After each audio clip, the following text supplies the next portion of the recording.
this morning? Yep. Scrambled egg, a piece of toast, a cup of milk, a typical breakfast for me. How about you? No, I didn't eat my breakfast like for a week. Why? That's not a rational thing to do, you know. It's not good for your health. That's true. It might affect your mental health and physical health in the long run. I agree with you, but recently I was dealing with my continuous assessment intensely. So every time when I wake up, the first thing I will do is to complete my assignments. I was very stressed and exhausted. I didn't have the mood to enjoy my breakfast. Cut.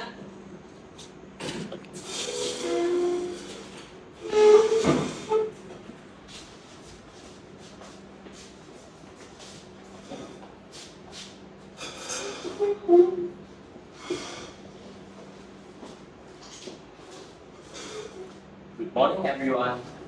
Have you eaten this morning? How do you feel right now? Are you taking care of your mental health? Well, don't have to rush to answer the question. Keep it in your mind. For your information, the role play performed is a classic example of a teenager suffering from academic pressure who is starting to show some of the symptoms of a mental health problem. In this day and age, mental health issues have sparked a great pandemonium among people from all walks of life. In fact, mental health issues among youngsters are extremely terrible. This is due to the reason that the well-being of young individuals is critical not only for their immediate quality of life, but also for their future success, happiness, and societal contribution. However, according to Prudential Malaysia's recent research, 1 in 3 people suffers from mental disorder of some sort in Malaysia. Worse still, many of them don't even know how to cope with it and don't even dare to search for help. And so, here we are, with the objective of discussing the importance of raising awareness about mental health issues among young people, addressing challenges like anxiety, depression, stress, and the stigma surrounding seeking help.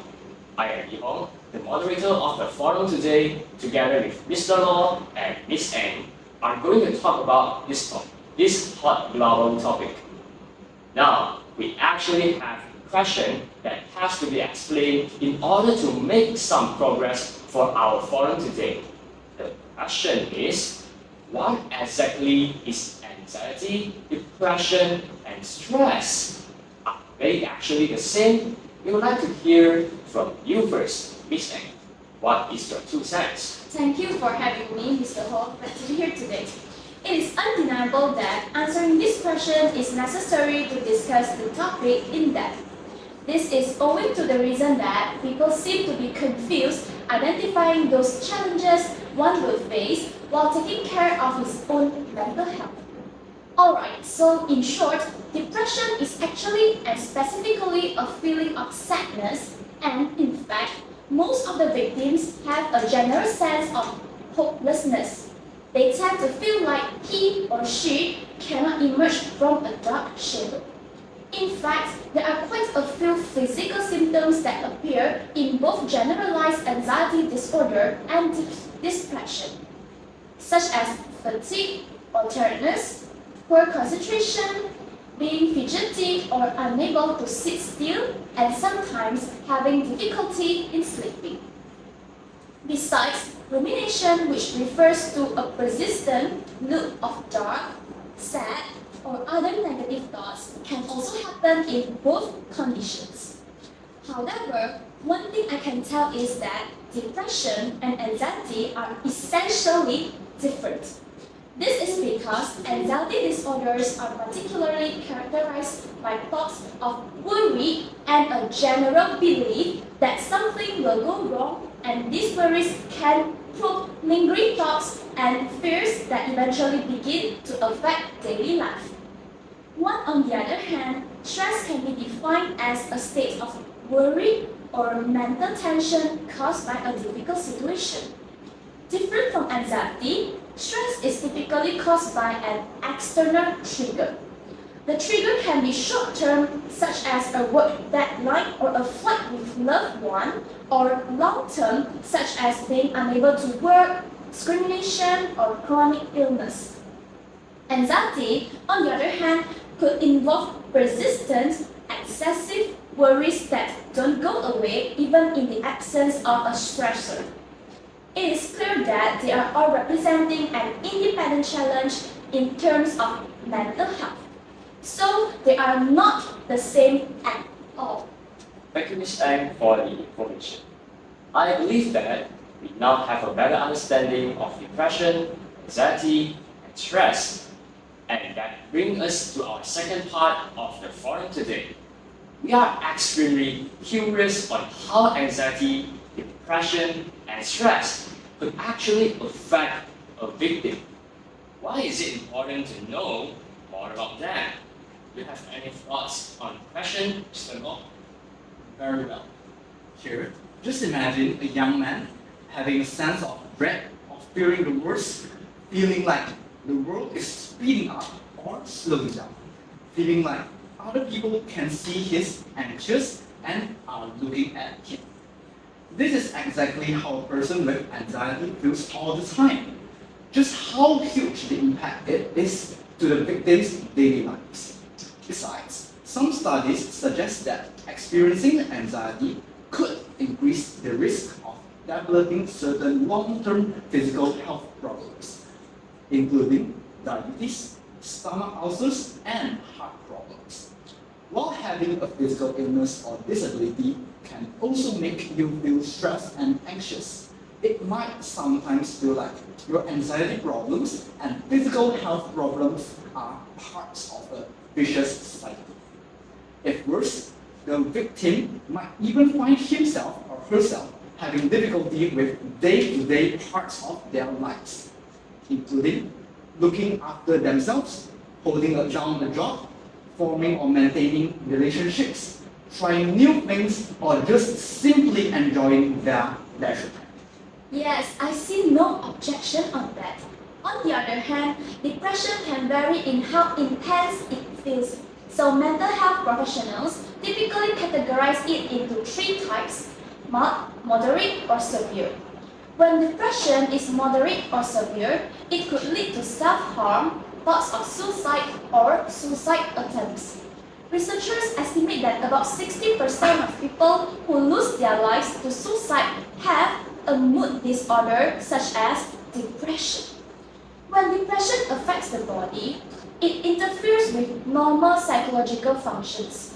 When the psychological functions are affected, both mind and body react irrationally. These forms of irrational behaviors are the result of depression. The behaviors include insomnia, sadness, seclusion from others, and absent-mindedness that can lead to accidents. Oh, you have read my thoughts exactly. That's what will truly happen to a person who is suffering from depression. Now, let's look at the effects of stress. Believe it or not, distancing and avoidance is one of the coping tools mostly used by college students when wanting to forget about their current problems that the student is dealing with. Stress can cause a college student to become withdrawn from peers. Meanwhile, becoming distant from family and friends can be a reality with students attempting to cope with stress while in college. Students may feel that their friends would not be supportive or understanding of the stress and mood. That is correct. To elaborate more, students may find that classes are routinely missed and see that grades become lower due to affected absence. This can lead to more stress when students experience difficulty in completing assigned work or getting good grades on exams and quizzes. Once absenteeism takes control, students can find that academic recovery can be very challenging. Individuals who are highly stressed are more likely to use avoidant coping and miss classwork. When stress takes hold of college students, these issues become a distraction from coursework.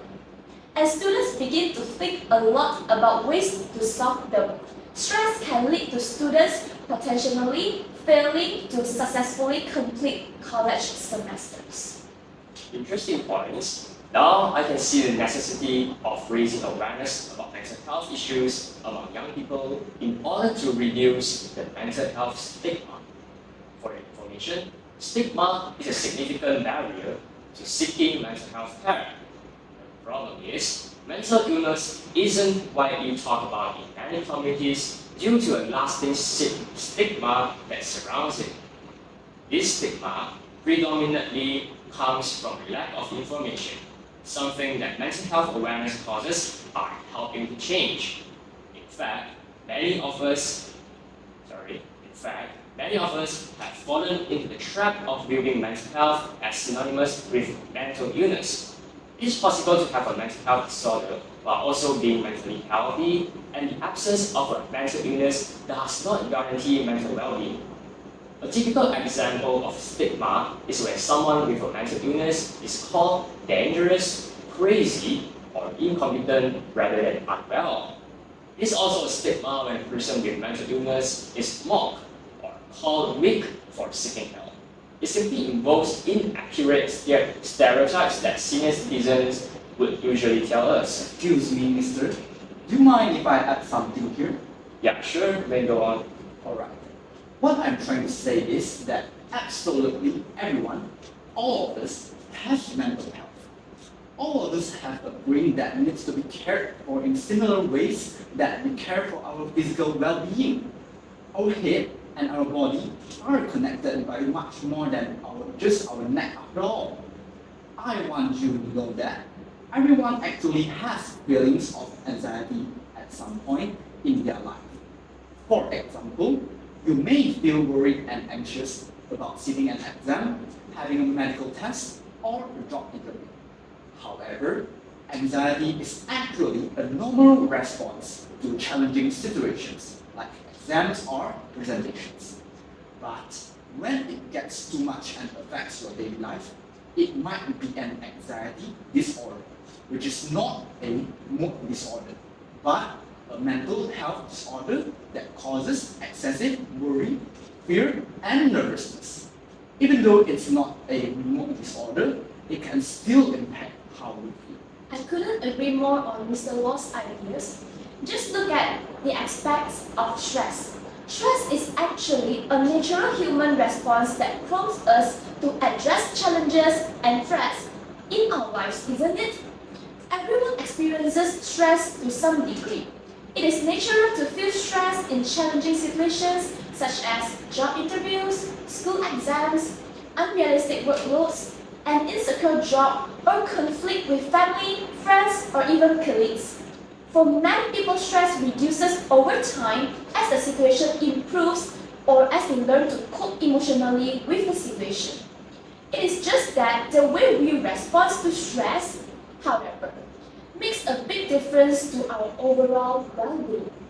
First, raising awareness about mental health issues among young people and giving them a better understanding on the related topics are absolutely important and necessary.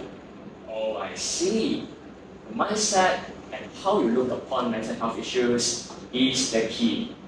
But may I know why mental health awareness is so important? Is there any actual benefit that could be obtained through raising it among young people? What do you think, Ms. Eng? In my opinion, mental health education is essential for advancing mental health treatment and behavioral health. It is a critical and essential for shifting to a more proactive mental health strategy. We currently only replenish our facts when they reach empty. Hence, increasing our awareness allows us to notice the signs and symptoms of old feelings, just as we do with physical disease before they become critical. Especially with mental health conditions which are difficult to pinpoint, a diagnosis can be incredibly validating. It can make people experiencing mental illness feel less alone and can make finding therapy and healthy coping mechanisms simpler. Spreading mental health awareness allows people to openly discuss their symptoms and fully understand what they are feeling and why. Yes, I feel the same way. As more and more people choose to educate themselves with these opportunities and raise awareness around mental health, we will hopefully see a change in the way it is talked about in the community. I would like to add that raising awareness about mental health issues among young people is also to let people around them have a better mental health knowledge. To further explain, caregivers, employers, parents, family members, and loved ones must grasp the influence of mental health on daily lives. While mental health issues might make daily life more challenging, they do not have to prohibit the youngster from living a happy and engaged life. When the people in their life understand the value of mental health care, it becomes simpler to take the necessary steps to care for themselves and flourish. You guys have got points there. So to encapsulate, I would say that raising awareness about mental health issues among young people is to promote mental well-being to them. It enables young people to live their lives with greater purpose, clarity, and enthusiasm. Reducing the stigma associated with mental health is definitely a vital first step towards embracing mental well-being. Before we end the topic today, we just have one more request for you two to resolve. And the question is, could you please provide examples that explains why mental health awareness in schools is important? May I have Miss A? Sure thing. Ultimately, students with positive mental health can build relationships more effectively, make decisions, and work together. These positive effects support the individual students and their larger community as they enter adulthood. Moreover, students who receive the support they need from their families, schools, and other social circles tend to be eager and excited to participate in social events and extracurricular activities. They may have a greater interest in their studies, retain information more effectively, and progress steadily toward graduation as they grow socially, emotionally, and academically. I totally agree with you. Not only that, students with better understanding on mental health issues can increase their resilience and self-esteem. This is in light of the fact that mental health education can help students develop skills such as problem solving, communication, and self-regulation, which can help them build resilience and self-esteem. These skills can be particularly important for helping students navigate challenges and setbacks to have a positive impact on their overall mental health and well-being. Therefore, they will learn correct values such as self-love, loving everyone, not judging people, and also talk about their insecurities openly. Hence, taking into account the multifaceted aspects and complexities of the matter at hand, mental health among young people isn't just conversation for kids dealing with mental health disorders. It impacts their social, emotional, physical, and cognitive well-being. Unfortunately, many of them don't receive the treatment that they need because of the stigma associated with their mental health. Some don't even realize that treatment is available. When these people suffer quietly, they feel lonely and disenfranchised. We miss out on their brilliance. Every year, suicide is one of the top causes of death in our beloved nation, and it's been on the rise in recent years. Anyway, it's obvious that every suicide is a tragedy, especially when it comes to the youngsters. Death by suicide comes at a high cost. Not only does it cause financial losses, but we lose our country's future leaders at the same time. We never truly know how our actions impact another person, but if raising awareness can save a life, it is a truly worthwhile endeavor. That's all from our sharing and discussion today. Before we end the forum, we will now open a question and answer session. Feel free to propose your question. We will try our best to answer them. Good morning, Mr. Ho. May I know, in your opinion, what should an individual do in order to make sure his or her mental health is always in a good condition? Hi, thank you for asking. Hereby, I would like to outline an easy way where you can always take care of your mental health and make sure it is in a good condition in only 5 minutes. What you have to do is simply list down and ask yourself the same 7 questions every day. Did I sleep well? Did I eat enough? Have I meditated? Have I stretched? Have I been kind to myself? How am I feeling right now? How much water have I drunk so far? This will definitely help you to have a better understanding of your own condition somehow. Believe it or not, it helps you to observe yourself in a very effective way.